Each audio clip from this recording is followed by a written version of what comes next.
अल्हम्दुलिल्लाह अल्हम्दुलिल्लाहिल हन्नानिल मन्नान अल्लज़ी खलक़ल इंसान फअल्लमहुल बयान वस्सलातु वस्सलामु अला रसूलिही सय्यिदिल इंसी वल जान व अला आलिही व अस्हाबिही ज़विल खैरि वल इहसान अम्मा बअद फ़अऊज़ु बिल्लाहि मिनश शैतानिर रजीम बिस्मिल्लाहिर रहमानिर रहीम लक़द जाअकुम रसूलुम मिन अनफुसिकुम अज़ीज़ुन अलैहि मा अनित्तुम हरीसुन अलैकुम बिल मुमिनीना रऊफ़ुर रहीम सदक़ल्लाहु मौलाना अज़ीम। बारगाह रिसालत मुआब सल्लल्लाहु तआला अलैहि वसल्लम में एक बार दुरूद पाक का हदिया पेश करें। अल्लाहुम्मा सल्लि अला सय्यिदिना व मौलाना मुहम्मदिन मअदनिल जूदि वल करम व आलिही व अस्हाबिहिल किराम व इब्निहिल करीम व बारिक व सल्लिम सलातन दाइमतन सरमदन अबदा। आई नई हुकूमत सिक्का नया चलेगा, आई नई हुकूमत सिक्का नया चलेगा, आलम में रंग बदला सुबह शबे विलादत, हश्र तक डालेंगे हम पैदाइशे मौला की धूम, मिस्ले फारस नजद के किले गिराते जाएंगे, खाक हो जाएं अदू जलकर मगर हम तो रजा, दम में जब तक दम है जिक्र उनका सुनाते जाएंगे। अजीज़ान गिरामी वक़ार, आप तमामी अहबाब को सबसे पहले मैं इस अजीम साअत की मुबारकबादी पेश करता हूँ जो अल्लाह तबारक व तआला ने हमारी जिंदगियों में अता फरमाया है। ये कितना अजीम इत्तेफाक है, बल्कि कितनी अजीम साअदत है कि हम अपनी जिंदगियों में 1500 साला जश्न ईद मिलादुन नबी मनाने जा रहे हैं। अल्हम्दुलिल्लाह, ये रसूल करीम सल्लल्लाहु तआला अलैहि वसल्लम की विलादत बासआदत का 1500 सालाना जश्न ईद मिलाद हम सुन्नियों की किस्मत में मनाने आ गया है। एक बात आपको बताता चलूं कि हुजूर पाक सल्लल्लाहु तआला अलैहि वसल्लम की विलादत की खुशी मनाना ये अल्लाह तबारक व तआला ने किस्मत वालों को अता फरमाया है। जिसकी किस्मत अच्छी है वो हुजूर पाक के जिक्र से खुश भी होता है, फलता भी है और फूलता भी है, और जिसकी किस्मत फूटी है वो जलता भी है, जलाता भी रहता है। हमें आज उससे गरज नहीं। आप शरीयत के हुदूद में रह करके हुजूर पाक सल्लल्लाहु अलैहि वसल्लम की आमद की जितनी खुशियां मनाएं वो कम है। जितना हुक्म हमें दिया गया है उन सारी खुशियों के साथ आप लोग मियां साल भर में एक बार थोड़ी ना मीलाद मनाने की खुशी है, और एक साल ही नहीं, हमारा मसलक तो ये है कि इस साल ही ईद मिलाद नहीं मनाएंगे, बल्कि हश्र तक डालेंगे हम पैदाइशे मौला की थी, और बल्कि ये अपना अकीदा बना करके चलो, दम में जब तक दम है जिक्र उनका सुनाते जाएंगे। और हो सकता है प्रोग्राम के लिए, स्टेज के लिए और फिर माहौल बनाने के लिए परमिशन लेना पड़ता हो, लेकिन हुजूर पाक का जिक्र करने के लिए किसी सुन्नी को किसी के परमिशन की जरूरत नहीं। आशिक रसूल उसका अकीदा तो ये है, मैं वो सुन्नी हूं जमीले कादरी, मरने के बाद मेरा लाशा भी कहेगा अस्सलातु वस्सलाम। हमारा तो ये तौर तरीका है। आज सुन्नियों की किस्मत में ये मीलाद की जो घड़ी आई है, सबसे पहले तो मैं गुजारिश करूंगा कि अल्लाह के नबी सल्लल्लाहु तआला अलैहि वसल्लम की बारगाह में वो खिराज अकीदत पेश करो कि ये तारीख बन जाए, बल्कि इस्लाम की तारीख का एक अजीम हिस्सा अभी इस साल आपको मिलने वाला है। पूरी इस्लामी तारीख में ये तारीख बनने जा रही है कि 1500 सालाना जश्न ईद मिलादुन नबी अल्लाह ने हम गुनहगारों को अता फरमाया है, और ये किस्मत नहीं है तो और क्या है मेरे अज़ीज़ों। लेकिन साथ में ये भी मैं आपको बता दूं कि हुजूर पाक सल्लल्लाहु तआला अलैहि वसल्लम की मिलाद की खुशी क्या ये कुरान और हदीस से साबित है भी कि नहीं है, क्योंकि अभी ये 10 दिन बचे हैं 12वीं शरीफ को। एक बात कान खोल करके सुन ले, मैं कुरान और हदीस की दलाइल की तरफ आता हूं बाद में, लेकिन एक बात वजाहत के साथ कहता हूं। हुजूर पाक सल्लल्लाहु ताला अलैहि वसल्लम की विलादत बासआदत 12 रबीउल अव्वल शरीफ को हुई। असह रिवायात और अरजह रिवायात के मुताबिक हर साल हुजूर की विलादत की खुशी हम 12 रबीउल अव्वल को ही मनाएंगे, अगरचे किसी और की तरफ से, डिपार्टमेंट की तरफ से या पुलिस वालों की तरफ से जुलूस किसी और भी दिन निकलता हो, 12 रबीउल अव्वल को 12वीं ही होगी। हुजूर पाक सल्लल्लाहु ताला अलैहि वसल्लम की विलादत 12 रबीउल अव्वल शरीफ को हुई और ये कयामत तक डेट बदली नहीं जाएगी इंशाअल्लाह। और जो कुरान और हदीस की बात मैं अर्ज कर रहा हूं, सबसे बड़ी बात तो ये है, आप रसूल पाक सल्लल्लाहु अलैहि वसल्लम को खुदा समझते हैं या खुदा का रसूल समझते हैं? खुदा का रसूल समझते हैं तो फिर मीलाद मनाओ, इसलिए कि खुदा की मीलाद नहीं हो सकती। खुदा की मीलाद नहीं हो सकती क्योंकि अल्लाह के बारे में अकीदा क्या है हमारा? लम यलिद वलम यूलद, वो ना किसी से पैदा हुआ ना उससे कोई पैदा होगा। अल्लाह किसी से पैदा नहीं हुआ और अल्लाह के पैदा होने की कोई तारीख नहीं बनाई जा सकती, उसकी मीलाद नहीं हो सकती। और रसूल पैदा हुए हैं 12 रबीउल अव्वल शरीफ को। आपकी माँ भी है और आपके बाप भी हैं और आपसे भी लोग, आपसे भी बच्चे पैदा हुए हुजूर पाक सल्लल्लाहु अलैहि वसल्लम से। तो हम पूरी दुनिया में हुजूर की मीलाद मना करके शिर्क को तोड़ने वाला अमल करते हैं, शिर्क को तोड़ने वाला अमल करते हैं। कोई हमारी तरफ जो शिर्क का फतवा देता है उसे कान खोलकर सुन लेना चाहिए। मीलाद मनाकर हम बताते हैं हम मोहम्मद अरबी सल्लल्लाहु अलैहि वसल्लम को खुदा नहीं समझते बल्कि खुदा का रसूल समझते हैं। अगर खुदा समझते या खुदा के बराबर समझते तो हुजूर की मीलाद कभी नहीं मनाते, क्योंकि अल्लाह की मीलाद नहीं मनाई जाती तो हम रसूल की भी मीलाद नहीं मनाते। दोनों को अगर बराबर समझते नहीं, हम सुन्नियों का अकीदा ये है, मैं मानता हूँ अक्ल वालो मेरा मोहम्मद खुदा नहीं है, मगर दिलों में ये नक्श कर लो कि वो खुदा से जुदा नहीं है। यह हमारा है। रसूल करीम सल्लल्लाहु ताला अलैहि वसल्लम की मीलाद मनाना शिर्क को तोड़ने वाला अमल है, शिर्क को खत्म करने वाला अमल है। और आपको एक बात ये भी बता दूं, हुजूर अकरम सल्लल्लाहु ताला अलैहि वसल्लम की विलादत जिस दिन हुई थी पूरी कायनात में बहुत कुछ तब्दीलियां आई थी, जो सही रिवायात में मौजूद हैं। बहुत तब्दीलियां आई थी। अरब उस वक्त जो रेगजार था, सहरा था, सब्जा देने लग गया, बारिशें बराबर होने लग गई। अरब में आज भी बारिश नहीं होती है, साल में 2-4 बार बारिश के कतरात गिर गए, अलग बात है। मौसम बाज़ाब्ता जैसे बारिश का यहाँ होता है नहीं होता। लेकिन जिस साल हुजूर पाक सल्लल्लाहु अलैहि वसल्लम की विलादत होने वाली, अरब में सब्जे उगने लग गए या बारिश होने लग गई है। और उस साल जो हालात की तब्दीली थी, मुल्क शाम में एक नदी जो सूख चुकी थी वो अचानक जारी हो गई, पानी भर आया। और एक नदी जो हमेशा बहती वो अचानक सूख गई। एक आतिशकदा था 1000 साल से जिसकी आग को बुझने नहीं दिया गया था ईरान के नुजूमियों ने, आतिश परस्तों ने, अचानक वो आग भी गुल हो गई। एक ही दिन में सब चीजें हो रही हैं। और कायनात में ये जो बड़ी बड़ी तब्दीलियां हुई थी, उस दिन एक और तब्दीली, बुत सारे औंधे मुंह गिरे हुए थे। जो 12 रबीउल अव्वल शरीफ का दिन था, ये सही रिवायात से मैं बता रहा हूं, बुत औंधे मुंह गिरे हुए। लेकिन एक बहुत बड़ा मसला हुआ था जिसकी तरफ इमाम अहले सुन्नत फाजिल बरेलवी रहमतुल्लाह ताला अलैह अपने शेर में इशारा करते हुए फरमाते हैं, क्या एक बहुत बड़ी तब्दीली ये हुई थी कि मुल्क फारस का जो बादशाह है किसरा, उसका किला इतना मजबूत था कि उसकी हिफाजत के लिए 1 लाख फौजी खड़े रहते थे, सिर्फ किले की हिफाजत के लिए। और वो किला इतना मजबूत कि उनका दावा था, उनका चैलेंज था कि इसको कोई तोड़ नहीं सकता, इसको मिटा नहीं सकता। लेकिन 12वीं शरीफ का दिन या सुबह के वक्त अचानक किले के अंदर जलजला आया और दीवार फट गई। और ऐसी फटी कि उसमें से एक आदमी जा सकता है, आ सकता है। आज भी वो शकशुदा दीवार के साथ किला मौजूद है इराक में, जिसको किलातुल किसरा कहा जाता है आज भी।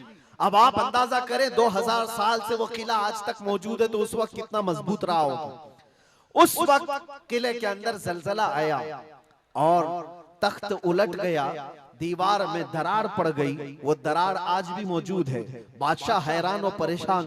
दूसरे दिन सारे नजूमियों को बुलाया गया और पूछा गया कि ये क्या माजरा है कि इतना मजबूत किला कैसे ये टूट गया, या इसकी दीवार में शगाफ कैसे आ गई है। तो सारे नजूमियों ने अपने इल्म के मुताबिक जो नतीजा निकाला, बादशाह से कहा दर हकीकत ये जलजला आम जलजला नहीं है, ये तेरी दीवार का टूट जाना ये आम सी बात नहीं है। हमारा इल्म ये बता रहा है कि इस रूए जमीन पर अल्लाह का कोई नबी पैदा हुआ है जो तेरी सल्तनत को खत्म करने वाला है। एक बच्चा अरब में ऐसा आया है, आई नई हुकूमत, सिक्का नया चलेगा, आलम में रंग बदला, सुबह शबे विलादत। उस दिन जो हुआ था उसको इमाम अहले सुन्नत क्यों फरमाते हैं, वो एक दिन की बात है ना। हुजूर की विलादत हुई, फारस के किले में क्या हुआ, जलजला आया।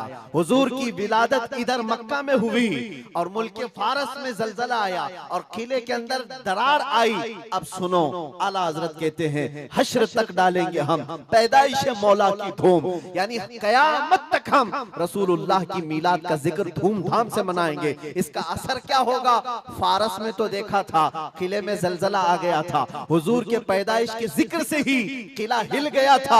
अब हम जब जिक्र करेंगे मिसले फारस नजद के किले गिराते जाएंगे, मिसले फारस नजद के किले गिराते जाएंगे। आज जिन लोगों के किले गिरते हैं या हिलते हैं वो जिक्र मुस्तफा से ही गिरते हैं, लेकिन उसका हमें कुछ असर नहीं होना चाहिए। खाक हो जाएं अदू जलकर मगर हम तो रजा, दम में जब तक दम है जिक्र उनका सुनाते जाएंगे। अजीजा ने गिराम वक़ार, मैं बहुत छोटे से वक्त के लिए आपके पास आया हूं, लेकिन एक अजीम मैसेज देकर के कि मिलाद मुस्तफा सल्लल्लाहु अलैहि वसल्लम के मौके पर सारे सुन्नियों को यह चाहिए कि सिर्फ झंडे लगाने और कुमकुमे लगाने और बड़े बड़े नारे लगाने से ही ईद मिलादुन नबी का आप एहतमाम नहीं कर रहे हो, बल्कि हर सुन्नी आशिक रसूल को चाहिए कि वो इस मौसम में नहीं बल्कि पूरी जिंदगी उसकी है, लेकिन इस मौसम में खास तौर पर अपने नबी पाक सल्लल्लाहु अलैहि वसल्लम की सीरत तो पढ़ ले, मेरे आका सल्लल्लाहु अलैहि वसल्लम की बायोग्राफी मालूम हो जाए, हुजूर पाक की जिंदगी को समझ जाएगा। तो मेरे अजीजों, ये हवाओं के झोंकों से उसका कभी कुछ बाल बेका नहीं हो सकता। जो नबी पाक सल्लल्लाहु अलैहि वसल्लम को पढ़ा हुआ है वो तूफानों और आंधियों में अपना मजहब नहीं बदल सकता, वो लोगों की लालच पर अपना दीन का सौदा नहीं कर सकता। ये वही लोग हैं जो दीन के सौदा करते हैं जिन्होंने अपने नबी को नहीं पढ़ा। हुजूर पाक सल्लल्लाहु अलैहि वसल्लम को जिन आंखों ने एक बार देखा है वो सहाबा की जिंदगी तो देख लें, उनको खोलते हुए तेल में भी डाल दिया गया, मगर दामन मुस्तफा से हाथ हटाना तो दूर की बात है, जुबान पर लफ्ज लाना भी उन्होंने कभी गवारा नहीं किया। जानते हो, 3 भाई थे, ये कलयुगी में एक हिकायत लिखी हुई है, 3 सगे भाई थे, एक ईसाई बादशाह ने गिरफ्तार कर लिया, तीनों जवान थे, 20 से 30 साल के बीच में, और बादशाह ने कैद करके उनको सबसे पहले क्या कहा, तुम अपना दीन बदल लो, धर्म परिवर्तन कर लो, मोहम्मद अरबी सल्लल्लाहु अलैहि वसल्लम के जो कसीदे गाते हो छोड़ दो। लेकिन देखो, याद रखो, उसमें से जब बादशाह ने ये बात रखी तो उन्होंने कहा नहीं, हमारा दीन इतना सस्ता नहीं है कि हम तुम्हारी कैद में आते ही बदल डाले। उसने कहा अगर तुम बदल लोगे तो मैं तुम्हें अपने वजारत में सिपाहियों में बड़े मनसब पर रखूंगा। नहीं माना, ठुकराया। बादशाह ने क्या कहा, इसकी सजा तुम्हें भुगतने के लिए तैयार रहनी होगी। तैयार। बहुत बड़े एक कढ़ाई में तेल को लाकर खोलते हुए तेल में उसमें से सबसे बड़े भाई को डालने का हुक्म दिया। बादशाह ने जैसे हुक्म दिया, जल्लाद आया और उन 3 भाइयों में से एक को उठाया और खोलते हुए तेल में डाल दिया। अंदाजा करो, मोमबत्ती पर अगर तुम्हारी उंगली भी लग जाए ना तो चमड़ी जल करके निकल आएगी, और पता नहीं कितने दिन तक इसकी जलन आपको होती रहे। लेकिन एक पकते हुए तेल में डाला जा रहा है, डाल दिया, जिस्म पूरा चरमरा गया। थोड़ी देर गुजरी, 2 भाई और मौजूद, दूसरे को बुलाया गया, देखा तुम्हारे भाई का हश्र क्या हुआ है, तुम अगर बादशाह की पेशकश को कबूल कर लो तो शायद तुम्हारी जान बच सकती है। दूसरे ने मुस्कुराया और कहा, वही शायद उनकी ही जुबान थी जो बरेली से यूं आती है, जिंदगी ये नहीं किसी की किसी के लिए, जिंदगी है नबी की नबी के लिए। मेरे बड़े भाई को जलाने के बाद अब तो तुमने और भी मुश्किल कर दिया है फैसला। मैं इस बात के लिए तैयार हूं कि इससे बड़े तेल में भी मुझे डाला जाए, लेकिन जुबान पर मेरे मुस्तफा के दामन को छोड़ने वाली बात कभी नहीं ला सकता। दूसरे भाई को भी उठाया गया और खोलते हुए तेल में डाल दिया। दो भाइयों की शहादत हो गई जगह पर ही। वो तेल में डालना जुबान पे अल्फाज हो सकता है, आसानी से हम बोल रहे हैं और आप आसानी से सुन रहे हैं। प्रैक्टिकल जिसके साथ होगा वो अंदाजा कर सकता है दर्द और कर्ब किसको कहते हैं, शिद्दत की तकालीफ किसको कहते हैं। मेरे अजीजों, तीसरा जो नौजवान था वो बहुत ही कम उम्र का था, 22 से 23 साल का होगा। बादशाह का जो वजीर वहां पर था उसने देख करके बादशाह से कहा, इस लड़के को मेरे हवाले कर दीजिए, मैं इसको बदल करके लाऊंगा, मेरा चैलेंज है। क्यों जान इसकी भी ले लेंगे, मैं इसको बदल करके लाऊंगा। इतने मजबूत लोग कैसे हो सकते हैं अरब के कि खोलते हुए तेल में इनके भाइयों को डाला गया तब भी ये बदल नहीं रहे। दो को मरते हुए, अरे यहाँ एक को डंडा पड़ते हुए देखकर सारे भाग जाएं और ये दो को जलते हुए देख करके भी टस से मस नहीं होते। कैसा अकीदा है, कैसा तसल्लुब है इनका। बादशाह ने कहा, किस बात पर तुम्हें यकीन है कि इसको तुम बदल लाओगे। उसने कहा, मुझे भरोसा है, आप मुझे दीजिए 1 महीने का टाइम, इसको बदल कर न लाऊं तो फिर मुझे आप जो सजा दे। बादशाह ने कहा, ठीक है ले जाओ। तीसरे को खोलते हुए तेल में डालने की बजाय बादशाह ने अपने वजीर के हवाले कर दिया। और दुनिया देखो मेरे अजीजों, याद रखो, आशिकाने मुस्तफा से 2 इम्तिहान हर जमाने में होते रहेंगे, आज भी हो रहे हैं और होते रहेंगे। पहला इम्तिहान, मौत से डरा करके तुम्हारा दीन छीन लिया जाएगा। मौत से डरा करके ये हो जाएगा, वो हो जाएगा, तुम्हें ये कर दिया जाएगा, वो कर दिया जाएगा। मौत का डर, खौफ तुम्हारे कदमों में डगमगाहट लाने के लिए लाया जाता है। अगर मौत से नहीं डरता कोई आदमी तो उसके साथ दूसरा पेंतरा क्या खेला जाता है। ये दुनिया का दस्तूर है, हमेशा से जब देखती है दुनिया के ये मौत से डरता नहीं है तो फिर इसको औरत और दौलत की लालच से खरीदने की कोशिश की जाती है। ये 2 चीजें ऐसी हैं जो अच्छे अच्छों का सौदा कर जाती हैं। बहुतों ने अपना ईमान सिर्फ शबाब पर बेच दिया है, हुस्न शबाब को देख करके। औरतों के दिल दादा हुए या दौलत के दिल फरेब हो गए और उन्होंने अपना दीन का सौदा कर लिया है। नौजवानों, याद रखो, तुम्हारी जिंदगी में अगर ये 2 इम्तिहानों में से कोई इम्तिहान आए तो अपने नबी पाक को याद कर लेना, हुजूर को याद कर लेना और अल्लाह के नबी सल्लल्लाहु अलैहि वसल्लम की बारगाह में ये इस्तिगासा कर लेना कि मेरे आका, बड़ा सख्त और कठिन वक्त आया है। दुनिया मौत से डरा करके कभी मेरा ईमान छीनने की कोशिश कर रही है, अगर उससे मैं नहीं डगमगाया तो दुनिया मुझे हुस्न शबाब की लालच दे करके अपनी तरफ लेना चाहती है। अब उस वजीर ने क्या किया, उस छोटे से नौजवान लड़के को अपने घर ले गया और उसकी बेटी थी जो निहायत हसीन और जमील, बहुत खूबसूरत लड़की उस वजीर की थी। अपनी बेटी को बुलाया और कहा, बेटी तेरे लिए एक काम देता हूँ, 1 महीना हमको मिला है, इस नौजवान को अपनी मोहब्बत में, अपने हुस्न जमाल में लेकर के आजा, बादशाह सलामत से जो इनाम चाहे तुझे ला करके दे दूंगा। अपनी लड़कियां आशिकाने मुस्तफा को खरीदने के लिए कल भी भेजे जाते थे, आज भी भेजी जा रही है। हो सकता है बहुत सारी जगहों पर जो हमारे लोग मुर्तद होते जा रहे हैं, वो जो बच्चियां आज अपने दीन और ईमान का सौदा करके भागती हैं किसी गैर के साथ और कहीं जा करके शादियां रचाती, वो ये समझती हैं कि ये कॉमन सी बात है। वो दीन बेचने वाले लोग हैं, उनका हिस्सा दीन इस्लाम में कुछ नहीं। कल क़यामत के दिन देखना, तुमने अपने नफ्स की खातिर एक गैर मुस्लिम के साथ भाग करके निकाह किया, चाहे वो बेटी हो कि बेटा हो, अपने दीन से सौदा किया है और गद्दारी की है। कल क़यामत के दिन मुंह तो अल्लाह को दिखाना है, हुजूर की शफाअत के बगैर तो कुछ होना नहीं है। देखना हश्र में जो हुजूर पाक सल्लल्लाहु तआला अलैहि वसल्लम के साथ तुम खड़े रहोगे कि हम खड़े रहेंगे, वो वक्त आने वाला है। उस नौजवान के साथ क्या हुआ, वजीर ने अपनी बेटी तो लगा दी, अल्लाह की पनाह मेरे अजीजों, हुजूर पाक का इश्क का एक कतरा भी जिसके दिल में आता है, ऐसी चीजें उसके पांव को नहीं डगमगाती, ना कभी उसका ईमान खरीद सकती हैं, ना उसके दीन का सौदा कर सकती हैं। वो लड़की रोजाना आती, रात के वक्त बैठ जाती और ये नौजवान जैसी महसूस करता, मेरे कमरे में अकेले तन्हा रहने के बावजूद वजीर की खूबसूरत हसीनो जमील बेटी, जिसके निकाह के पैगाम बादशाहों के औलाद से आया करते थे, शहजादे निकाह का पैगाम भेजा करते, वो लड़की मेरे पास आकर बैठ जा रही है। नौजवान क्या करता था, मुसल्ला बिछाया और सजदे में गिर गया। जब तक वो उठती नहीं थी ये सर उठाता नहीं था। ये रात भर के सजदे इसके इसी तरह रहते। वो ऊँगती रहती, देखती रहती, इंतजार करती रहती और थक करके वापस चली जाती। महीना गुजरने को आया था मेरे अजीजों, उस नौजवान ने आंख भरकर एक बार देखा भी नहीं। और वो थक हार करके महीना खत्म होने के बाद उस नौजवान को मुखातब करके कहती है, ऐ नौजवान एक बार मेरे हुस्न को देख तो ले। मुझे देखने के लिए बादशाहों के बेटों की भी कतार लगती है, कई बड़े बड़े लोग पैसों के अंबार लगा सकते हैं मेरे हुस्न को देखने के लिए। एक तू है कि मैं आता हूं तो मुसल्ले पे गिर जाता है। उठ एक बार देख तो ले, मुझे अल्लाह ने कैसा हुस्न दिया है, कैसा जमाल दिया है, एक बार देख तो ले। उस नौजवान ने आंखें झपकाए बगैर, पलटे बगैर जवाब दिया कि ऐ खातून तू अपना ये हरबा इस्तेमाल करना बंद कर दे, ये तेरा काम मुझ पर चल नहीं सकेगा। वजह ये है जिन आंखों में एक बार जमाले मुस्तफा बस चुका हो उसको दुनिया का हुस्न कभी धोखा नहीं दे सकता, दुनिया का जमाल उसे खरीद नहीं सकता। वो खातून उठ गई और जवान की इन बातों से उसके दिल पर ऐसा वलवला तारी हुआ।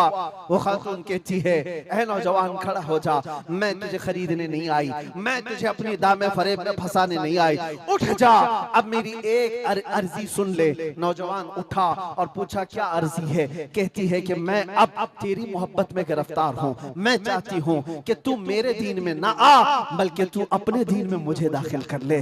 जिसके हुस्न ने तेरी आंखों को ऐसा बाकमाल बनाया है कि तन्हा होते हुए भी कभी तूने मेरे हुस्न को नहीं देखा। मैं चाहती हूँ कि उस हुस्न के पैकर जमाले मुस्तफा की मैं भी दिलदादा हो जाऊं। उस नौजवान को उठाया और कहा, मुझे पढ़ा दे ला इलाहा इल्लल्लाह मुहम्मदुर रसूलुल्लाह। हर जमाने में आशिकाने मुस्तफा जो होते हैं, हर जमाने में जो आशिकाने मुस्तफा होते हैं वो दूसरों की छाप अपने ऊपर लेते नहीं हैं बल्कि जहां जाते हैं अपनी छाप दूसरों पर छोड़ करके आते हैं।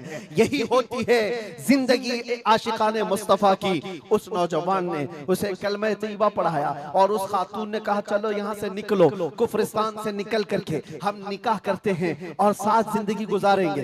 तवज्जो चाहता हूँ, तवज्जो चाहता हूँ, ये मेरी बात को खत्म होने दो। ऐ नौजवानों, आज तुम्हें कोई बहकाने वाला, खोलते हुए तेल में डालने वाला नहीं है, उसके बावजूद तुमने पता नहीं अपने कितने घंटे ये सारे सोशल मीडिया पर आई हुई ऐसी हसीना और जमीलाओं के पीछे अपनी रातें बर्बाद कर डाली। तुम्हें पता नहीं ये आंखें अल्लाह ताला ने तुम्हें किस लिए दिए हैं। दुआ ये करो कुछ ऐसा कर दे मेरे किरदिगार आंखों में, हमेशा नक्श रहे रूए यार आंखों में। उन्हें न देखा तो किस काम की है ये आंखें कि देखने की है सारी बहार आंखों में। अजीजा ने गिरामी, उस नौजवान ने उस खातून की बात सुन ली और कहा, चलो मुझे इस जगह से, इस कैद से निकालो, हम ये शहर छोड़ देते हैं, ये मुल्क छोड़ देते हैं। उस खातून ने उस नौजवान को आजाद किया और साथ लेकर चल पड़ी, शहर भी छोड़ दिया, बाहर निकल पड़े। रात का वक्त है, अचानक वो आधा रास्ता तय किए कि पीछे से घोड़ों के दौड़ने की आवाज आई। तवज्जो चाहता हूँ, एक फौज आ रही है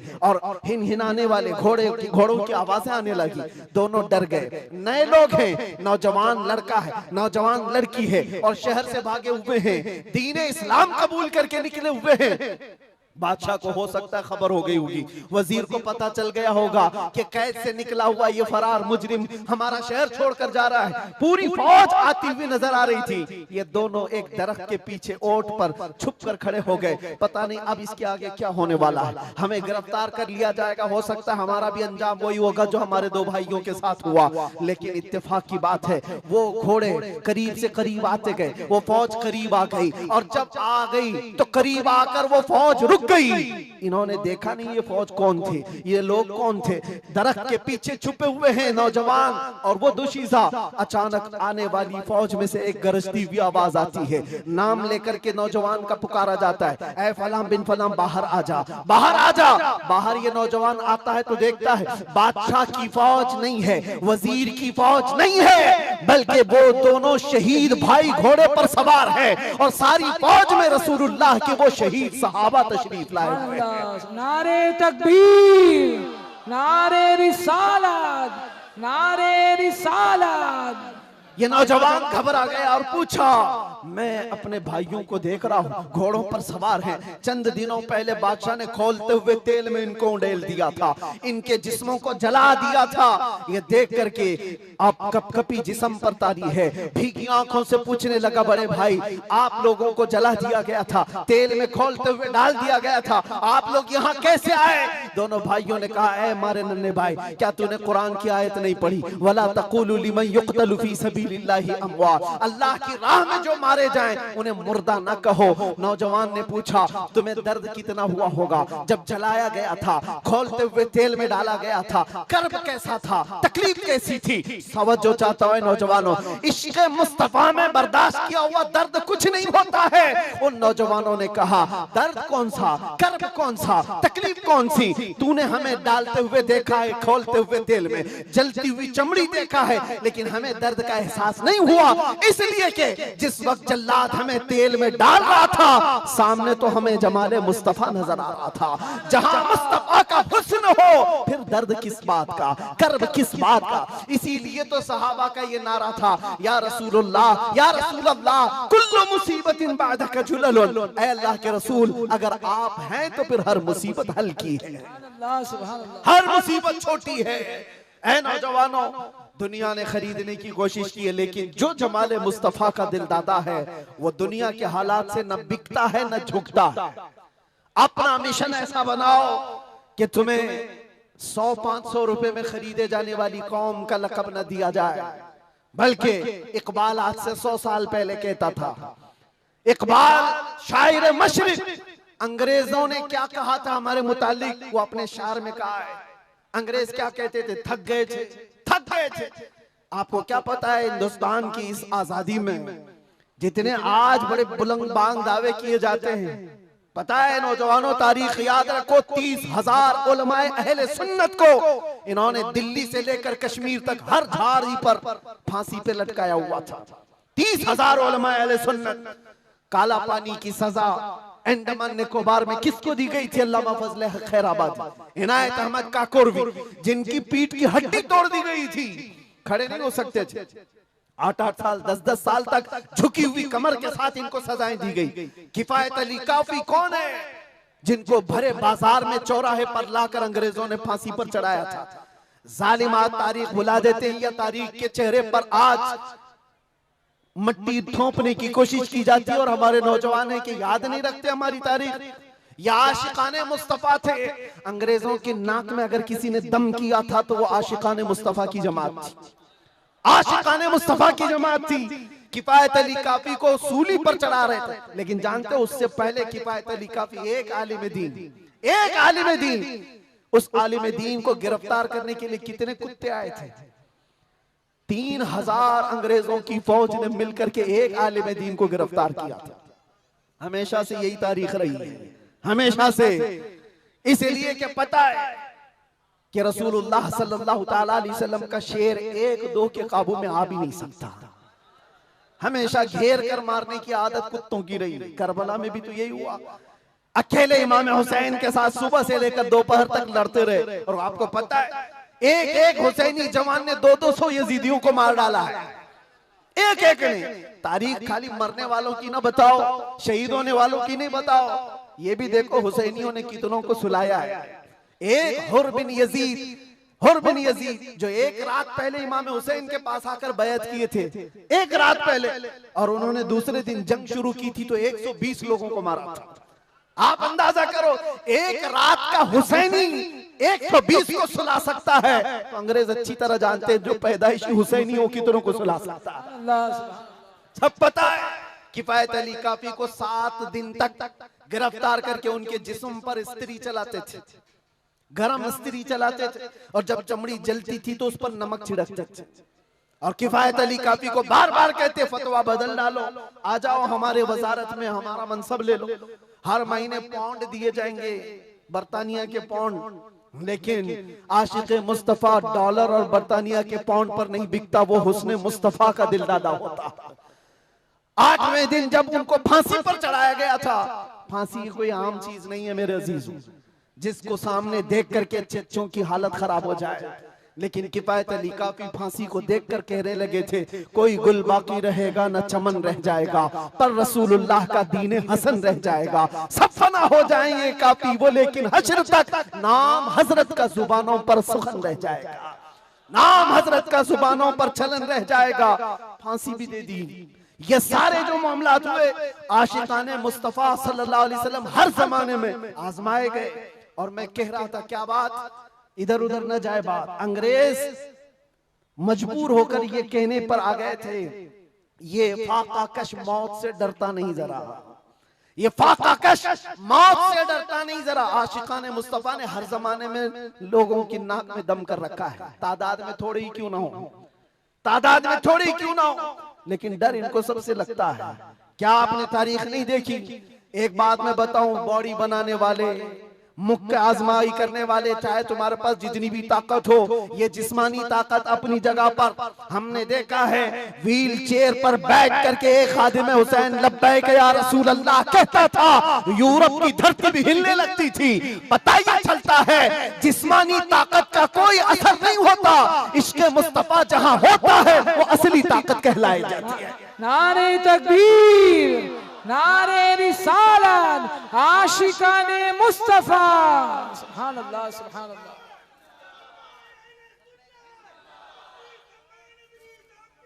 जिंदाबाद, अल्लाह अकबर, आला हजरत, आला हजरत, आला हजरत, आला हजरत, अल्लाह अकबर, या रसूल अल्लाह, जिंदाबाद, जिंदाबाद। मेरे अजीजों, बात सिर्फ इतनी है, यही मैंने एक साहब से पूछा था कि मियां तकरीरें बहुत होती हैं, भाषण भी बहुत होते हैं, क्या क्या नहीं कहा जाता। हमने खाली कुछ देर की खामोशी ही तो कहा था।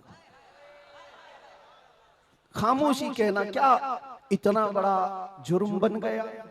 वो तो आप सबको भी पता है, कहां कहां से हमारे जुलूस निकाले गए, कहां कहां का क्या क्या देखा। बहरहाल मैं वो दास्तानें बताने नहीं आया हूं, लेकिन इतनी बात मुझे आज भी एहसास दिलाती है, ये अल्लाह का करोड़ा एहसान है, तुमने मुझे हथकड़ियां पहनाई है, घुमाया, जहां भी रखा, जिस तरह भी रखा।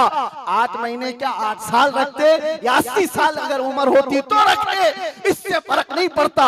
डर तो ये था कि चोरी में नहीं ले गया, डकैती में नहीं ले गया, रेप में नहीं ले गया, मर्डर में नहीं ले गया। दुनिया को तुम्हें बताना पड़ेगा इस आलिम को क्यों ले गया, तो तुम पुकार करके यही कहोगे इश्क मुस्तफा की बात करता था इसलिए ले गया। सुभान अल्लाह, लब्बैक लब्बैक लब्बैक या रसूल अल्लाह, लब्बैक लब्बैक लब्बैक या रसूल अल्लाह, लब्बैक लब्बैक लब्बैक।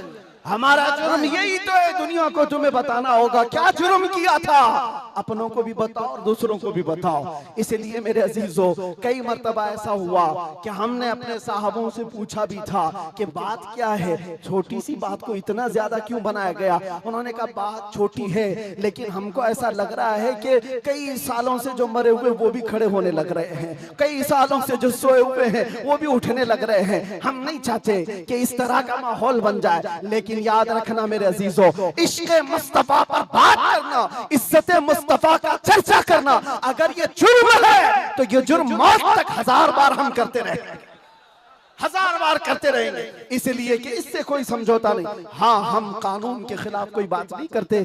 अगर अपने नबी पाक की इज्जत की बात करना जुर्म है तो ये जुर्म तो हम करते ही रहेंगे, ये करता रहे, हर नौजवान भी करेगा। नामे मुस्तफा लेना कोई जुर्म नहीं है, हुजूर की इज्जत की बात करना कोई जुर्म नहीं है। लेकिन एक साहब ने कहा, मुझसे कहा कि मुफ्ती साहब आप बयान करो, जितना करना है अपने नबी की तारीफ करो, जो करना है करो, लेकिन आप ये दूसरों को कुत्ता क्यों बोलते हो, ये सारी चीजें क्यों कहते हो। मैंने कहा अगर आपकी माँ को कोई बदकार कह दे, आपकी माँ को कहे कि बदकार है, तो आपको कैसा लगे। तो खड़े हो गए, कहा मेरी माँ को क्यों मिसाल में ला रहे हो, आप मेरी माँ के बारे में मिसाल क्यों दे रहे हो। मैंने कहा अभी तो मिसाल ही दिया, गाली नहीं दिया, खाली मिसाल, सपोज, एग्जाम्पल, इस पर आप इतना भड़क गए। याद रखो मेरे अजीजों, आप अपनी माँ से जितना मोहब्बत करते हैं, करोड़ों माँ से ज्यादा एक सुन्नी आशिक रसूल अपने नबी से मोहब्बत करता। हमारी जाने कुर्बान उस नबी पाक की जात पर। आप रुए माजना में मुस्तफास, आप क्या समझते हो दुनिया में जो इज्जत है वो हमारी टोपी दाढ़ी से है, हमारे जुब्बे कुब्बे और हमारे रंगो नस्ल से है। हमें इज्जत हमारे रंगो नस्ल और हमारे नाम और नमूद, हमारे इल्म और हमारे मनसब, हमारी पगड़ियां और हमारे जुब्बे नहीं दिलाते। हमें जो इज्जत मिलती है वो किस बात पर? जब तक बिके न थे तो कोई पूछता न था, या रसूल अल्लाह तुमने खरीद कर हमें अनमोल कर दिया। ये नाज ये अंदाज हमारे नहीं होते, झोली में अगर टुकड़े तुम्हारे नहीं होते, जब तक के मदीने से इशारे नहीं होते, रोशन मेरी किस्मत के सितारे नहीं होते। बेदाम ही बिक जाए ये बाजार नबी में, इस शान के सौदे में खसारे नहीं होते।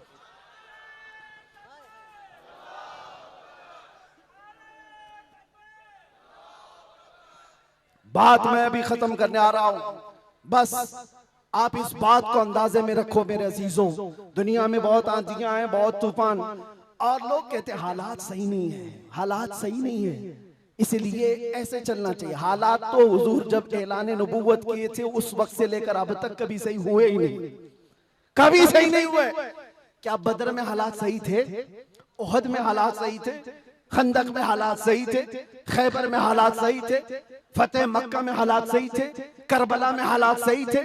कभी नहीं हुए। तो ये क्या ताना दिया जाता है, ये क्या मसलहत और हिकमत की बात की जाती है? हालात बड़े पेचीदा हैं, हालात बड़े सख्त है मेरे अजीजों। ये क़यामत तक ऐसे हालात रहने वाले। सतीजा कार रहा है अजल से ता इमरोज, शरारे बू लहबी से चराग मुस्तफवी, हर जमाने में ये हालात रहेंगे। आशिक मुस्तफा को इन्हीं हालात में परचम रिसालत बुलंद करके रखना है। वो सहाबा से पूछो जो निकल पड़ते थे, पैरों में चप्पल नहीं और कपड़ों पर पैबंद लगे हैं, एक खजूर की गुठली पर पूरा दिन गुजार लेते थे, फाका कश थे, लेकिन उनसे पूछो क्या उनके लिए हालात सही थे? जब अफ्रीका जा रहे थे, जब यूरोप की कलीसाओं में अजानें दे रहे थे, अफ्रीका के तपते हुए सहराओं में नामे मुस्तफा बुलंद कर रहे थे, उनसे पूछो हालात सही थे? वो कहेंगे कहां के हालात सही थे, उस वक्त भी हालात सही नहीं थे, लेकिन उसके बावजूद उन सहाबा का हाल ये था, दस्त तो दस्त है, दरिया भी न छोड़े हमने, बहरे जुल्मात में दौड़ा दिए घोड़े हमने। आ गया ऐन लड़ाई में गर वक्त नमाज,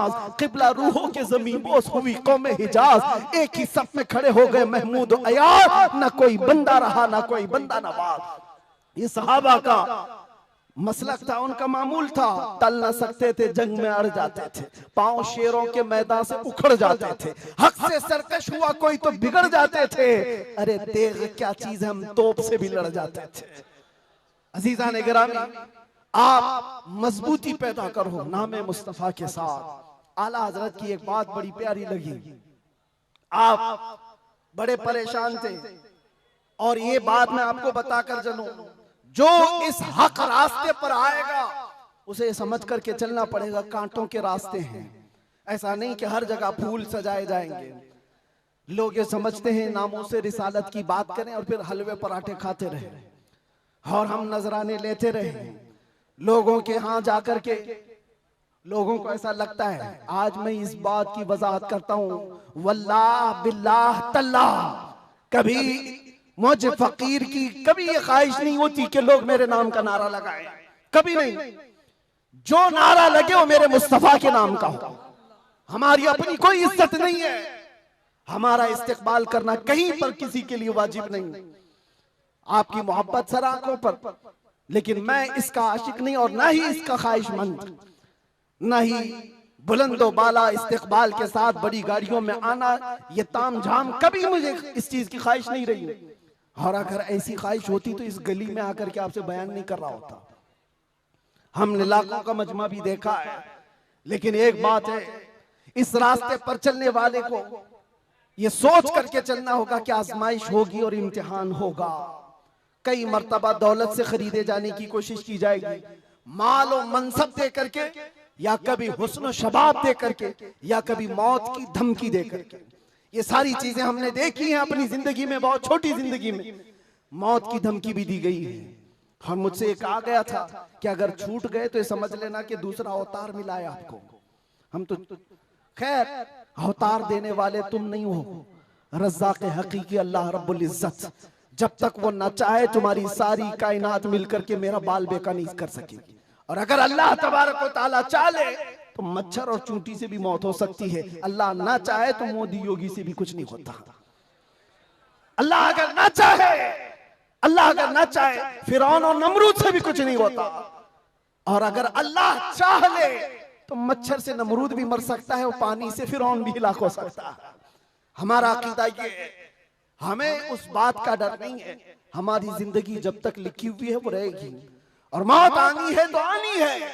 लेकिन इतना याद रखो मेरे अजीजों, क्या ही खूब है बिस्तर पर पांव रगड़ रगड़ करके मरने से बेहतर है कि नामे मुस्तफा बुलंद करके दुनिया से जाए।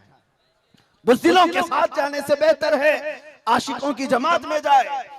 और आजमाइश तो होगी, इम्तिहान तो होगा। सहाबा के साथ क्या नहीं हुआ? उनके माल, उनकी औलाद, उनके घर बार सब लूट लिए गए थे मक्का में।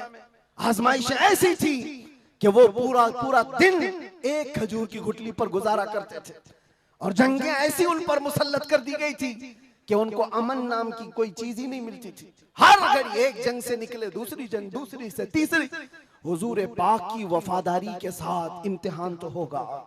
आज मिलाद मुस्तफा है, नबी करीम सल्लल्लाहु ताला अलैहि वसल्लम के 1500 साला जश्न ईद मिलाद की हम तैयारियों में अपने ईमान को मजबूत करो, अपने अकीदे को मजबूत करो, इश्क़ रसूल इतना बढ़ा लो। मैं कभी कोई तलवार बंदूक बारूद की बात नहीं करता, ना ही मैं कभी कोई खुफिया मीटिंग करता हूँ, ना ही मैं कभी कोई तंजीम की बात करता हूँ कि तुम इस तरह की तंजीमें बनाओ, खुफिया मीटिंगें करो, लड़ने भिड़ने के मंसूबे बनाओ। नहीं, जो हमारी बात रिकॉर्ड कर रहे हैं वो भी सुन ले।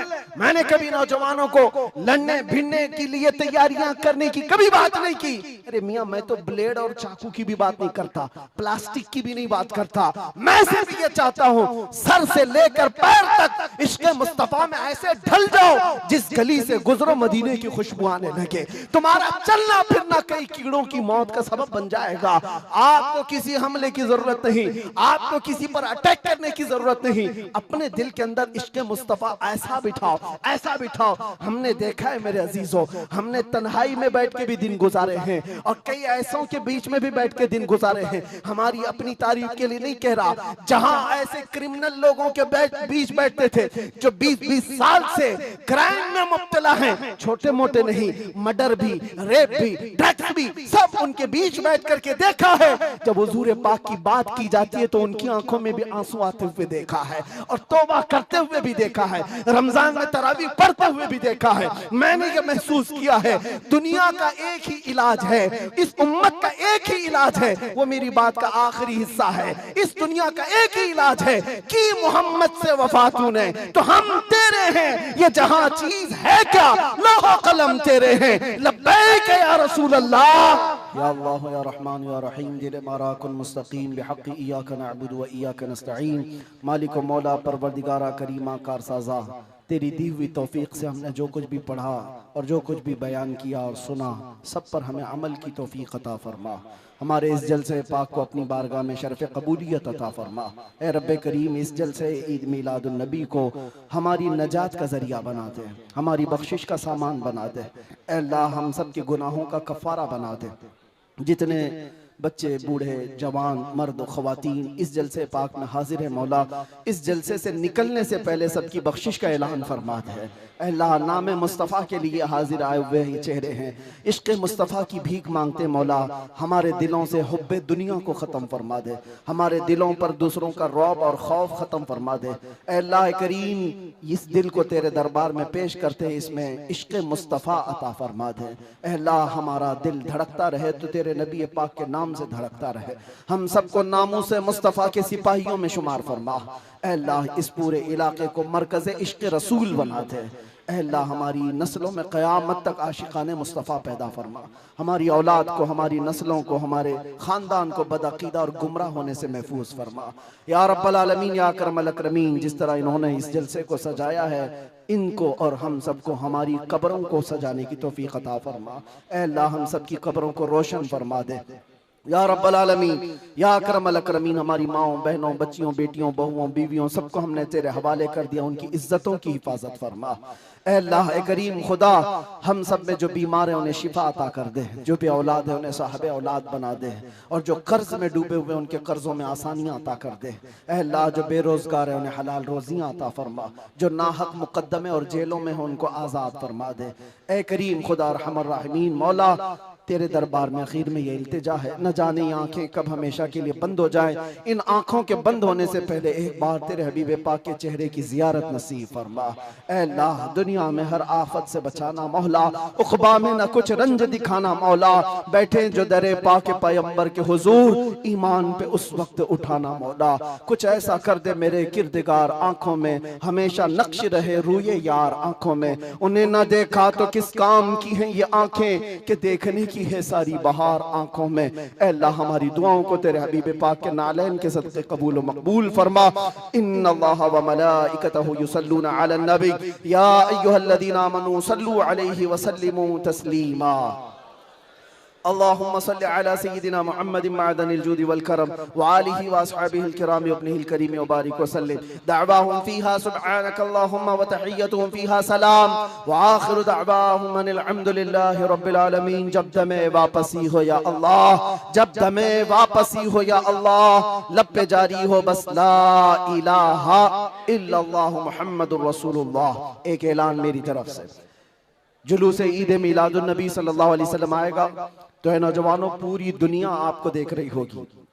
मेरा ये बयान हर आशिक रसूल तक पहुंचे।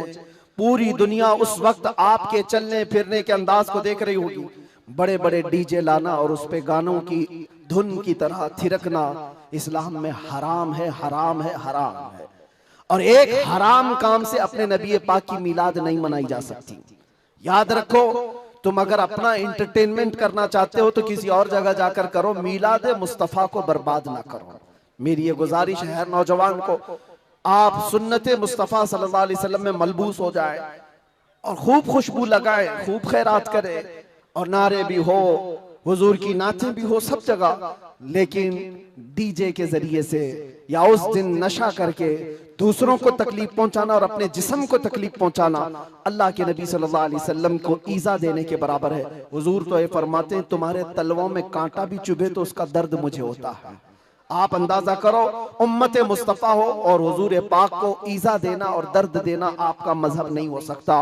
उस दिन रोजा भी रख सकते हैं, खैरात भी कर सकते हैं, इश्क़ मुस्तफ़ा के नगमे भी सुना सकते हैं, और जो गरीब हो, कमजोर हो, उनको उठा भी सकते हैं, और बूढ़ों का बोझ भी उठा सकते हैं। मिलाद मनाने के बहुत तरीके हैं। जरूरी नहीं कि डीजे पर नाचना ही और जुलूस में निकल करके थिरकना ही और झंडे फहरा करके लोगों को तकलीफ देना, आग उछालना, ये सब गैरों की तरफ से आए हुए रस्म रिवाज है। मैं गुजारिश करता हूं कि ऐसी किसी भी रस्म रिवाज से मिलाद मुस्तफ़ा के जुलूस को नापाक न करो, और अगर कोई करता है तो उसे रोकने की कोशिश करो।